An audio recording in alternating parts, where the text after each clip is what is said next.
दोस्तों, हम सभी जानते हैं कि जम्मू कश्मीर में अक्सर आंतरिक सुरक्षा से संबंधित कुछ न कुछ चुनौतियां सामने आती रहती हैं और बीते कुछ समय से फिर से आतंकी सक्रियता ने इन चुनौतियों को लेकर करके फिर से कुछ न कुछ सवाल खड़े किए। और इस बीच एक और खबर आ रही है कि जो भारतीय सेना पहले से विचार कर रही थी कि अब हम धीरे धीरे कर करके चरणबद्ध तरीके से जम्मू कश्मीर के इलाके से और सामान्य तौर पर जो घाटी वाला क्षेत्र है वहां से हम सेना को वापस बुलाना शुरू कर देंगे, अब इस पर पाबंदी लगने वाली है। अब इसको होल्ड किया जाना है और इसी को लेकर करके यहां आप सामने पैनल पर देख भी रहे होंगे, खबर आई है कि planned army withdrawal from Jammu Kashmir shelved indefinitely. अनिश्चित काल के लिए यह जो योजना थी, यह जो एक विचार बन रहा था कि अब हम सेना को वापस करेंगे, अब इसे अनिश्चित काल के लिए स्थगित कर दिया गया है। क्यों ऐसा किया गया है, इसके पीछे की क्या वजह रही है, इसको हम समझेंगे और साथ ही हम ये भी जानेंगे कि जम्मू कश्मीर में वर्तमान में क्या माहौल चल रहा है। क्लियर? आगे बढ़ने से पहले दो महत्वपूर्ण सूचनाएं मैं आपको दे दूं कि स्टडी IQ IAS हिंदी का जो बैच 5 है ये शुरू हो चुका है। 11 मई से इसकी कक्षाएं शुरू हो चुकी हैं। शाम में 6 बजे से हर दिन इसकी कक्षाएं हो रही हैं और 20 मई को इस फाउंडेशन कोर्स में एडमिशन की अंतिम तिथि निर्धारित की गई है। यदि आप इस कोर्स में एडमिशन लेना चाहते हैं और GS का ये कंप्लीट पाठ्यक्रम पूरा करना चाहते हैं तो फिर दिलीप लाइव कोड का इस्तेमाल करते हुए आप 18,999 रुपए में इस कोर्स में आसानी से एडमिशन ले सकते हैं। ठीक है, ये एक महत्वपूर्ण जानकारी है। जो भी बच्चे 2024-25 या 2026 के लिए तैयारी करना चाहते हैं, हिंदी माध्यम से तैयारी कर रहे हैं, तो फिर निश्चित तौर पर उनके लिए ये फाउंडेशन कोर्स महत्वपूर्ण हो सकता है, लाभदायक हो सकता है। इसके अलावा एक और कोर्स लाया जा रहा है NCERT किताबों पर आधारित। 22 मई से इस कोर्स की शुरुआत हो रही है और हर दिन दोपहर 3 बजे से इसकी कक्षाएं 2 से ढाई घंटे की चलेंगी। इसमें NCERT के जो भी पाठ्यक्रम है, जो भी विषय हैं, है ना, भूगोल है, इतिहास है, अर्थव्यवस्था है, विज्ञान है, इन सभी को कवर करवाया जाएगा और 100 दिनों की ये कक्षाएं चलेंगी। यदि आप NCERT पे महारत हासिल करना चाहते हैं, NCERT पर अपना नियंत्रण स्थापित करना चाहते हैं या किसी भी परीक्षा की आप तैयारी कर रहे हैं और चाहते हैं कि NCERT में जो बातें कही गई हैं, जो अवधारणाएं हैं, जो तथ्य हैं, वो मैं अच्छे से समझ लूं, तो फिर आपका स्वागत है इस बैच में। और इसके लिए आपको दिलीप लाइव कोड का ही इस्तेमाल करते हुए 1499 रुपए में इस कोर्स में एडमिशन लेना है। ठीक है, ये दो महत्वपूर्ण सूचनाएं हैं कोई जो कि उन सभी अभ्यर्थियों के लिए, विद्यार्थियों के लिए इंपॉर्टेंट है जो GS का पाठ्यक्रम या फिर NCERT का पाठ्यक्रम कंप्लीट करना चाहते हैं।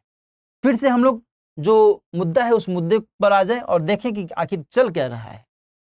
चल ये रहा है कि जम्मू कश्मीर से पहले से तय सैन्य वापसी फिलहाल नहीं होगी, इसको स्थगित कर दिया गया है ना। हमने शुरू में ही कहा कि जो जम्मू कश्मीर में आंतरिक सुरक्षा की स्थिति है वो अक्सर चुनौतियों का सामना करते रही है। तो निश्चित तौर पर जब आंतरिक सुरक्षा की बात हो रही है तो फिर यदि हम इसको पाठ्यक्रम के दृष्टिकोण से विचार करें कि आखिर यह जो लेक्चर है यह कैसे आपके लिए फायदेमंद हो सकता है, तो निश्चित तौर पर GS के पेपर 3 में आंतरिक सुरक्षा एक विशेष टॉपिक के तौर पर दर्ज किया गया है और इस लिहाज से आंतरिक सुरक्षा के पॉइंट ऑफ व्यू से यह टॉपिक आपके लिए फायदेमंद हो सकता है। ठीक है, तो यहां पर आगे हम बात करें तो आखिर योजना क्या थी। योजना यह थी कि राष्ट्रीय राइफल्स की वापसी की जाए। ये जो राष्ट्रीय राइफल्स है, ये देखो ध्यान रखना कि CIF के तौर पर ये वहां पर काम कर रही है। CIF यानी कि काउंटर इंसर्जेंसी फोर्स, है ना। काउंटर इंसर्जेंसी फोर्स यानी कि घुसपैठ या आतंकी गतिरोध के संदर्भ में यह फोर्स, यह सेना, यह जो बल है, यह बल काम करता है और इसी को वापस करने की योजना थी कि पहले हम इसको वापस करें। ठीक है, और इसकी वापसी के साथ ही जो यहाँ का दारोमदार है वो किसको सौंपे, तो जो जम्मू कश्मीर की पुलिस है, लोकल पुलिस है, इसको सौंपे, और जो सीआरपीएफ है उसको सौंप देंगे, है ना, सेंट्रल रिजर्व पुलिस फोर्स को सौंप देंगे। बाकी जो आर्मी का यह हिस्सा है जो राष्ट्रीय राइफल्स के तौर पर जाना जाता है, इसको हम वापस कर लेंगे। अब हम इसको ज्यादा दिन तक नहीं रखेंगे, क्योंकि अब स्थितियां अनुकूल हो रही हैं, अब स्थितियां सामान्य हो रही हैं, अब यहां पर पत्थरबाजी नहीं दिख रही है, अब यहां पर हिंसक प्रदर्शन नहीं दिख रहे हैं, है कि नहीं। अब यहां पर जो आतंकी घुसपैठ है वो उसमें नियंत्रण स्थापित किया गया है। इन्हीं सकारात्मक सोच के आधार पर ये कदम उठाने की योजना थी। तो अब आप पूछेंगे कि सर तो क्यों ये योजना वापस ले ली गई, क्यों इसे स्थगित कर दिया गया। तो इसके पीछे की भी वजह है। अभी कुछ दिन पहले ही अप्रैल माह में ही पुंछ जिले में आतंकी हमला हुआ था और एक सेना की गाड़ी जा रही थी और उस पर आतंकी हमला करके और सैनिकों को मार दिया गया था।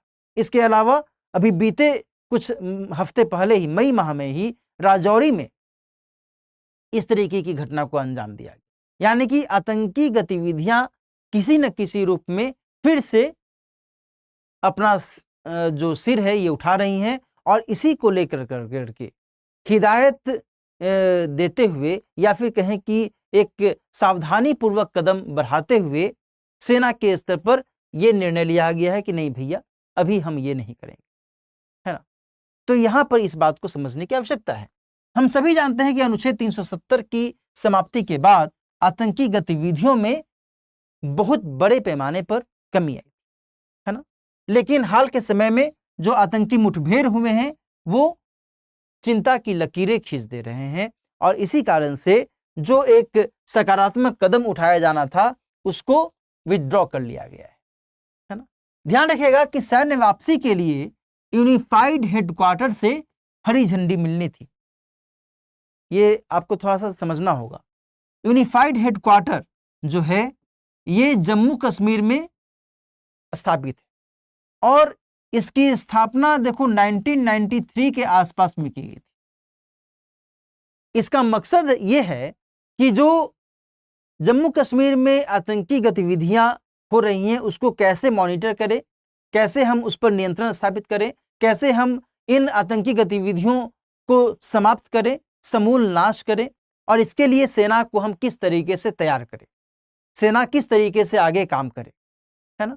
तो यह हेडक्वार्टर इसी रूप में काम करता है। इसको यूनिफाइड कमांड की संज्ञा भी दी जाती है ना, यूनिफाइड कमांड।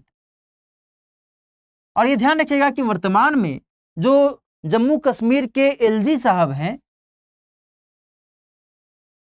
वो इसके अध्यक्ष के तौर पर या सर्वेसर्वा के तौर पर वे काम कर रहे हैं, है ना।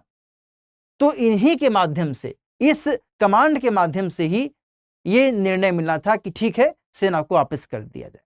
और इस हेडक्वार्टर में आप ये ध्यान रखिएगा कि इसमें जो जम्मू कश्मीर की पुलिस है वो और सेना और जो अर्धसैनिक बल हैं वो ये सभी इसमें बड़ी भूमिका निभाते हैं, है ना। इन सभी से संबंधित जो भी महत्वपूर्ण अधिकारी हैं, जो भी महत्वपूर्ण पद से संबंधित लोग हैं वो इसमें अपना पार्टिसिपेशन करते हैं, भागीदारी निभाते हैं, है ना। लेकिन अब तो इसको रोक ही दिया गया है। यूनिफाइड हेडक्वार्टर की स्थापना 1993 में की गई थी, मैंने आपको यहाँ पर जानकारी दे ही दी। क्लियर। तो ये चीजें आपको थोड़ा सा समझने की जरूरत है कि आखिर किस तरीके से जम्मू कश्मीर में शांति व्यवस्था बनाने की कोशिश की जाती रही है, किस तरीके से शासन और प्रशासन के स्तर पर साथ ही सेना के साथ में समन्वय करते हुए यहाँ पर स्थिति को नियंत्रित करने की कोशिश की जाती है। लेकिन ये जो आतंकी गतिविधियां अक्सर हाँ उभर जाती हैं, इन्हीं के कारण ऐसे में जो एक बेहतर कदम उठाने की संभावना थी उसको रोक दिया जाता है ना। देखो इस बात को थोड़ा समझो कि जब 5 अगस्त 2019 को आर्टिकल 370 को लेकर करके एक बहुत बड़ा निर्णय भारतीय संसद के माध्यम से लिया गया, तो ऐसा तो था नहीं कि वहां से जितनी भी सेना थी तो सारी सेना वापस चली है ना। एक तो माहौल वहां पर अभी भी बना हुआ है कि हाँ भाई यहाँ पर सेना तैनात है ना, पैरामिलिट्री फोर्स वहां पर तैनात है। जो सेना के अन्य हिस्से हैं जैसे कि राष्ट्रीय राइफल्स की जो सैनिक है वो वहां पर तैनात हैं, बाकी जो जम्मू कश्मीर की लोकल पुलिस है वो तो है ही। तो ये कैसे स्पष्ट हो, कैसे ये रिफ्लेक्ट हो कि हमने आर्टिकल 370 को हटा करके वहां पर शांति व्यवस्था अच्छे से कायम कर दी, वहां पर अब सेना की जरूरत नहीं है, कैसे हम ये सिद्ध करें। तो इसी को मद्देनजर रखते हुए यह कोशिश की जा रही थी कि जाहिर सी बात है जब वहां से सेना हट जाएगी तो ये विश्व को एक संदेश जाएगा कि हाँ भाई जम्मू कश्मीर में अब सामान्य स्थिति है कि नहीं। जहां पर असामान्य स्थिति है वहां पर तो पुलिस बल बहुत बड़ी संख्या में तैनात की जाते हैं ना। जहां पर सामान्य स्थिति है वहां पर पुलिस की रहने की क्या जरूरत है, वहां पर सेना के रहने की क्या जरूरत है ना। तो कोशिश तो यही थी कि घाटी वाले क्षेत्र में कम से कम सेना को हटा लें और जो लाइन ऑफ कंट्रोल वाला क्षेत्र है, एलओसी वाला जो क्षेत्र है जहां पर पाकिस्तान और भारत की सीमा वर्तमान में है, उसको वहां पर ही हम केवल सैनिक तैनात करें। लेकिन वर्तमान में कुछ समय के लिए यह जो स्थिति है इसको अब रोक दिया गया है और अनिश्चित काल के लिए रोक दिया गया है। इनफैक्ट अब फिर से कब सरकार का मन बदले, सरकार कब इस पर अपना निर्णय ले, यह तो भविष्य में के गर्भ में ही। ठीक है, तो आज की इस चर्चा में हमने ये समझा कि जम्मू कश्मीर में किस तरीके से आंतरिक सुरक्षा को लेकर करके गहमा गहमी का माहौल रहता है और उसको लेकर करके क्या कुछ हमें प्रशासनिक स्तर पर और सेना के स्तर पर कार्रवाइयां देखने को मिलती हैं। ठीक है, तो आज हम लोग अब यहीं पर चर्चा को विराम देते हैं।